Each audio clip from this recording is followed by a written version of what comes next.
오미크론 세부 계통 변이인 BA.5가 국내에서도 사실상 코로나19 우세종이 되면서 정부는 8월 중에 25만 명 전후에서 정점을 형성할 것이라며 새로운 전망치를 발표했습니다. 이렇게 확진자 급증세가 이어지자 오늘 정부는 요양병원의 면회를 중단하는 등 코로나19 재유행 추가 대책을 발표했습니다. 신상엽 한국의학연구소 상임연구위원 모시고 이야기 나누겠습니다. 어서 오십시오. 어서 오세요. 네, 안녕하세요. 네, 더블링 현상 계속되고 있습니다. 오늘 나온 수치만 봐도 7만 6,402명입니다. 주목되는 부분은 감염 재생산 지수입니다. 이게 계속해서 증가하고 있어서 오늘 나온 수치를 봐도 이게 1.58. 이 정도면 이전에 유행이 또 한번 크게 왔을 때와 비교했을 때 어느 정도 수치라고 저희가 비교를 해볼 수 있는 겁니까? 오미크론이 이제 대규모 유행 맨 처음 시작했을 때도 비슷하게 일주일에 2배씩 확진자가 늘었었거든요. 네. 그때보다 지금 재생산 지수가 더 높습니다. 아, 그래서 2주 전이 지금 1.4, 오늘 발표한 1주 전께 1.58인데 예. 1.4만 돼도 그 세대기가 3일이거든요. 네. 한 명이 1.4명이 되는데 3일이 걸리고 1.4명이 1.4배, 1.96명이 되는데 또 3일이 걸리고 6일이면 2배가 되는 그런 상황이었는데 지금 그거보다 더 빠른 지금의 1.58을 적용하면 6일이면 2.5배가 되는 그런 정도의 지금 유행의 확산 상태라는 거죠. 그래서 이런 상태가 지금 지속된다 그러면 그냥 일주일에 2배라고만 간단히 계산을 해도 지금 그 이전에 2만, 지난주에 4만, 이번 주 지금 8만 대를 왔다 갔다 하지 않습니까? 예. 그러면 다음 주는 사실 이대로 간다 그러면 16만이고 그 다음 주 8월 초 주에는 32만이 되는 거 아니겠어요? 그래서 결국은 그럼 이 추세가 이렇게 끝까지 갈 것이냐? 그럼 이 더블링이 어느 정도 선에서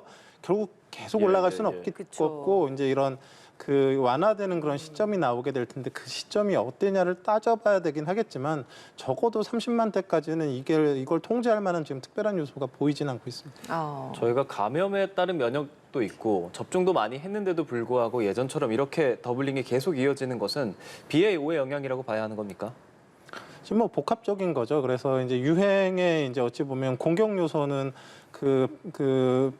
바이러스가 변이가 일어나면서 이 BA2였던 스텔스 오미크론이 BA5로 바뀌었는데 BA5가 지금 전파력이 더 강하다는 거죠. 네. 그래서 이제 보다 다 절판 이렇게 전파될 수 있고 그리고 우리가 가지고 있는 백신에 의한 면역이랑 자연 감염에 의한 면역을 회피하는 능력도 더 강해져 있거든요. 그런데 지금 이제 그런 사람 쪽 입장에서의 방어 인자는 사회적 거리두기가 더 강화된 것도 아니고 백신 접종은 일부 4차 접종만 진행되고 있는 상황에서 이 방어 요소는 사실 튼튼하지 못한 상황이거든요. 그래서 지금 앞으로의 그런 균형을 맞춰가는 상황에서 이 균형이 맞춰지기 전까지는 계속 확산이 될 텐데 그게 좀 시간이 걸릴 것 같습니다. 근데 정부가 유행 정점 예측을 변경했잖아요. 기존에는 9월 말에서 10월 초쯤에 20만 명이었는데 이게 8월 중순 말쯤이면 최대 28만까지 올 것이다. 이렇게 변경을 한 게 기존에는 BA.5를 이런 예측치에 넣지 않았던 겁니까? 그때도 BA.5가 우세종이 될 거다라는 전망은 많았거든요. 지금 뭐 우세종이 어떤 거에 될지 그 미래의 변이를 사실 미리 예측을 할 수는 없습니다. 그러니까 지금 기존에 그 정부에서 제시했던 거는 이제 스텔스 오미크론 BA2가 계속 우세종이 된다라는 전제 하에서 기존 백신 면역과 자연 감염의 면역이 3개월이 지나면 결국 재감염이 이루어지고 그런 재감염 상황에서 지금 기존의 그 균주가 유행을 했을 때의 유행을 얘기를 하는 거고요. 네. 전파력이 더 올라가고 면역 회피력이 더 강력한 BA.5가 일단 지금 현실적으로 우세종이 된 상황에서는 계산을 다시 해야 되는데 지금 다시 계산된 그런 상황에서는 뭐 정부에서도 계속 이 유행의 규모와 시기를 당겨서 높게 잡고 있는 그런 상황이라고 볼 수 있겠습니다. 계산을 다시 할 때마다 말씀하신 것처럼 유행에 그게 높게 예상이 되니까 이제 또 다른 변이가 또 나올 수도 있고 지금 이미 가시화된 것은 켄타우루스, BA 2.75 같은 변이들이 이제 눈앞에 와 있는데 이것들까지 우세종이 된다면 두 개가 같이 유행했을 때 또 더 높아지고 또 더 앞당겨지는 그런 현상이 나타날 수도 있는 겁니까? 그럴 수도 있습니다. 근데 이제 작년에 기억을 좀 되살려 보시면 어느 정도 이해가 되실 텐데요. 작년에 보면 델타가 이제 가을에 유행을 했습니다. 델타 유행을 하고 나서 새로운 변이 오미크론 BA1이 등장을 했거든요. 네. 그러면서 이제 대규모 유행이 한 번 더 오죠. 근데 이게 잘 이렇게 여러분들이 잘 인지는 못하시겠지만 해외 같은 경우 보면 BA1과 2가 이렇게 쌍봉형으로 이렇게 나타났던 경우들이 있습니다. 근데 지금 우리나라 같은 경우는 그 BA1 오미크론과 스텔스 오미크론이 그 우세종이 교체가 되는 과정에서 쌍봉형이 아니라 유행의 규모와 길이를 크게 만드는 단봉형이 오래가게 만들었거든요. 예. 그래서 지금 이제 우리나라의 지금 BA4가 아니 5, 그러니까 BA5가 이제 우세종이 된 건 이제 확실하고요. 예. 이게 이제 앞으로의 유행을 주도할 건 맞는데, 그럼 BA2.75가 들어왔을 때에 지금 전파력이나 면역 회피력이 더 강할 수도 있고, 그런 경우에 있어서는 오미크론과 스텔스 오미크론이 유행했었던 것처럼 이게 한꺼번에 그 합쳐져서 병합이 돼서 그 유행의 정점을 높이고 길게 가게 만들 건지, 아니면 BA5가 유행을 하고 난 다음에 좀 소강태를 얻친 다음에 2.75가 쌍봉형으로 올 건지에 대해서는 예측이 아직은 어렵습니다. 그런데 지금 2.75 자체가 보면 인도에서의 양상을 보면 충분히 자기 나름의 이제 독자적인 유행도 만들 수 있을 만큼의 그런 우려도 되고 있기 때문에 지금 WHO에서 이제 우려 변이로 세부 계통 우려 변이로 이제 확인을 해서 지금 모니터링을 하고 있는 중입니다. 그래서. 근데 2.75가 어제 발표에 따르면 아직 우리나라에서 추가로 발견되지는 않았잖아요. 최초 발견됐던 그 확진자를 기점으로 역학 조사를 했던 것 같은데 다른 분들은 감염이 안 됐단 말이에요. 그러면 그 2.75가 사실 BA5보다 전파력이 훨씬 강한 바이러스라고 한다면 지금 이미 지역사회에 많이 퍼져 있을 텐데 이거에 어제 발표에는 발견이 되지 않았다라는 건 이런 새 바이러스가 퍼져 있다라는 건 어떤 식으로 조사를 하기 때문에 아직까지 발견이 안 되는 거라고 저희가 이해를 해야 되는 건가요? 사실 이제 바이러스의 전파력은 이제 실험실적으로 이렇게 저렇게 판단도 하고 이제 네. 보는데, 결국은 어떻게 판단하게 되냐면 우세종이 된다라고 한다면 이제 그게 전파력이 높은 겁니다. 그러니까 이제 그 그러니까 사람은 제한적인데 결국은 어떤 게 전파력이 높아서 먼저 감염을 시켜버리면 다른 그런 전파력이 약한 바이러스는 도태돼 버리게 될 수밖에 없거든요.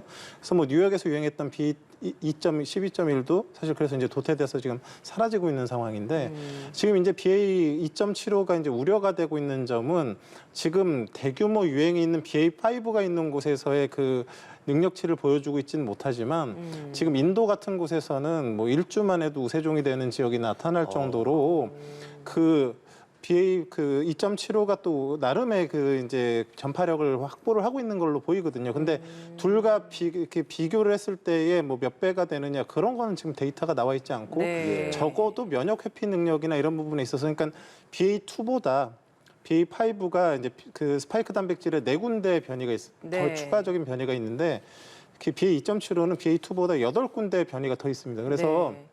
전파력이나 면역 회피가 더 강할 수도 있다라는 어느 정도의 이제 그런 예측. 가능성들을 예. 갖고 있는 그런 상황이고, BA 2.75가 생각보다 전 세계 유행을 안 할 수도 있습니다. 전파력이 BA4보다 5보다 낮다면. 근데 일단 지금 전파력이 강하게 나타나는 나라들이 있기 때문에 좀 예의주시하면서 새로운 봉을 만들지 않을까, 또 아니면 병합돼서 더 길게 만들지 않을까 이제 고민을 하고 있는 거죠. 교수님, 그럼 지금 해외에서 유입된 확진자가 어제 발표된 것만 해도 429명, 유행 이후 가장 많거든요. 이 부분에 대해서 어느 정도 뭐 새로운 대책이라든지 켄타우루스를 막기 위한 조치, 이런 게 필요하지는 않을까요? 글쎄 뭐 지금 2.75 같은 경우는 뭐 국내에서 이미 확인이 됐는데 이분이 뭐 해외에서 들어오신 분이 아닌 것 같고요. 실제적으로 확진자에 대해서 전수 조사를 했을 때 이미 상당수 나오고 있을 겁니다. 그래서 지금 우리가 확인한 그 2.75 그 켄타우로스 그 확진자가 전파를 안 했다고 해서 지금 안전한 상황이 아니고, 아마도 국내에서도 이미 어느 정도의 감염자들이 있을 텐데, 네. 결국 그런 감염자들 사이에서 BA5와 경쟁을 해갖고 2.75가 이겨낸다 그러면 나중에 이제 결국 우세종으로 퍼센트가 늘어나는 걸로 확인이 될 거고, 그렇지 못하면 자연스럽게 도태될 거기 때문에 유행의 양상을 좀 봐야 될 것 같습니다. 최근에 특히 10대와 20대 발생률이 높아지고 있는데 활동량이 많은 연령대이긴 합니다. 근데 활동량 많은 연령대는 사실 뭐 30대도 마찬가지이지 않습니까? 그런데 유독 20대 그리고 20대보다도 10대가 더 지금 확진율이 높다라는 건 예방 접종률이 낮은 것도 영향을 줬다고 봐도 되는 겁니까? 네, 그렇다고 볼 수 있겠습니다. 그래서 10대 같은 경우는 지금 이제 두 가지의 그런 그 전파 확산 요소가 있는데, 하나는 예방 접종률이 상당히 낮은 편이고요. 다른 연령대에 비해서. 또 하나가 이제 교실이라는 이제 밀폐된 실내에서 이제 오랜 기간 네. 확진자와 장기 접촉할 가능성이 이제 높은 환경이라는 게 이제 두 가지 요소가 있는데요. 다행히도 이제 방학에 들어가거든요. 예. 그래서 지금의 이제 어찌 보면 지금 BA.5의 유행의 사실 상당 부분은 지금 학생들 주도로 교실에서 주도했다고 저는 생각을 하는데 일단 이제 방학에 들어가면서 이 유행의 그런 그 기울기가 조금 완만해지지 않을까 좀 기대는 하고는 있습니다. 그런데 예. 이제 그런 부분들은 이제 사실 제한적인 요소고 그래서 장기적으로는 이제 지금의 유행을 이제 장기적으로 갈 것으로 보고 대비를 해야 될 것 같습니다. 그러면 위원님께서 보시기에는 10대들 백신 접종 독려해야 한다고 보세요?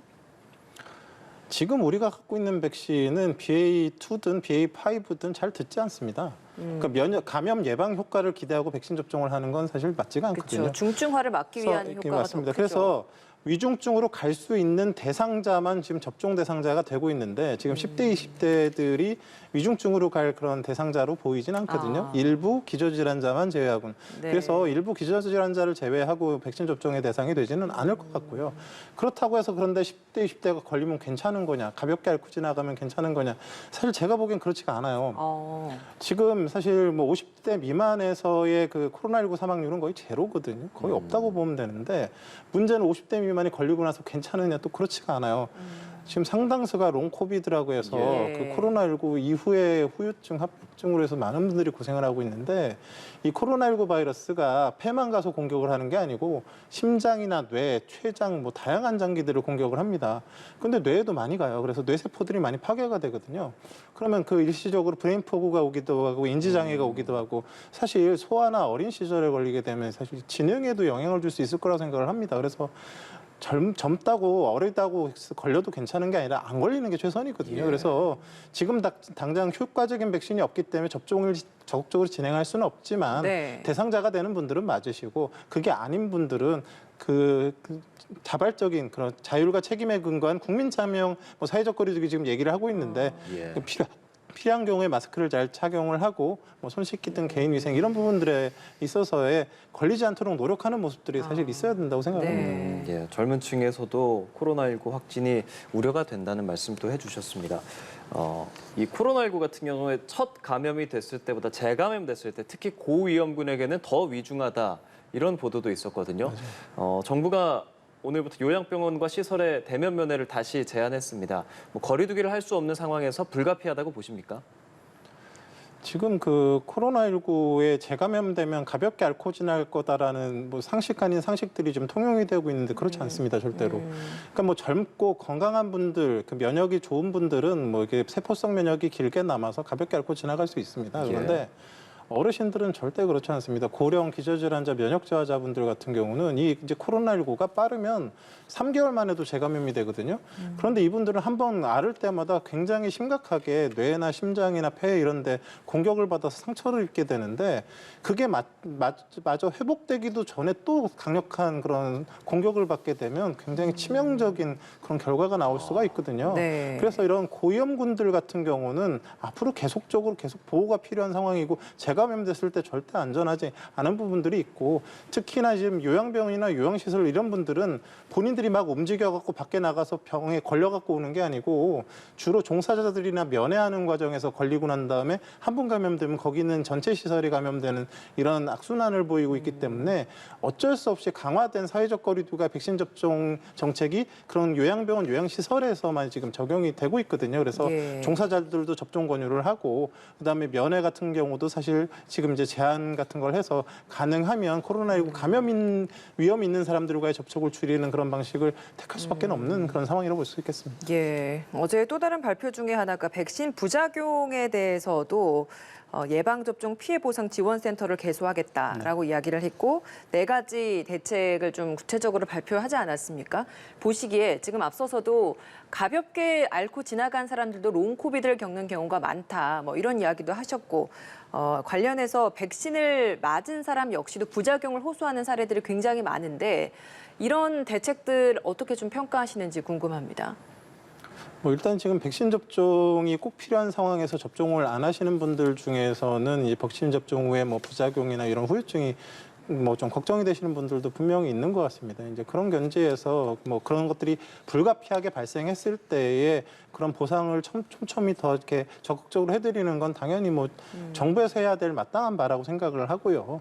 이제 그게 아니더라도 이제 정부에서 좀 보다 지금의 접종 목적이 감염 예방 효과가 떨어지는 백신을 우리가 지금은 현재는 갖고 있기 때문에 고위험군들은 보다 이렇게 적극적으로 접종하실 수 있는 그런 환경들, 검사 접근성, 치료 접근성, 백신 그 접근성들을 좀 높여주는 그런 것들이 좀 필요하지 않을까 생각을 합니다. 예. 제약사들이 오미크론에 맞는 백신 개발에 주력을 하고 있잖아요. 모더나에서 6.3배 정도 효과가 있는 새 백신을 준비 중이다. 이런 보도가 나왔는데 어떤 백신인지 그리고 국내에 도입되려면 어느 정도 시간이 걸릴지 궁금합니다.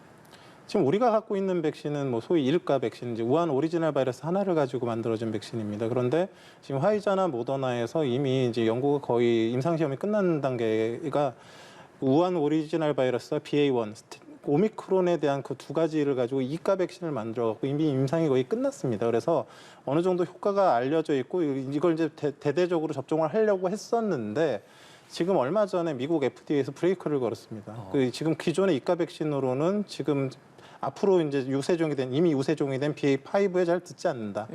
그래서 BA.5에 대한 부분들을 업데이트해서 새로운 백신을 만들어 달라라고 지금 해서 지금 새롭게 지금 백신 업데이트를 하고 있습니다. 네. 화이자나 모더나가 지금 얘기가 되고 있는 백신은 업데이트 전에 그냥 오미크론, 예. BA.1으로 만들어진 백신을 갖다가 이걸로 시판하겠다라는 건데, 근데 이거는 지금 사실 뭐 전략적으로 좀 판단을 해야 될 것 같습니다. 제가 보기에는 BA.5까지 업데이트가 된 백신들을 나중에 받아서 전 국민 접종은 그런 경우는 전 국민 접종이 가능하기 때문에 예. 그런 백신들을 확보하는 것이 더 중요할 수도 있고, 이게 늦어진다 그러면 이가 백신이라도 조금 더 나을 수 있으니까 이런 것들을 예. 고위험군에게 나중에 도입해서 접종하게 될 수도 있는데, 그거는 좀 시기랑 이제 접종 개발되는 알겠습니다. 양상에 따라 달라질 것 같습니다. 예, 알겠습니다. 지금까지 신상엽 한국의학연구소 상임연구위원과 말씀 나눴습니다. 고맙습니다. 네, 고맙습니다.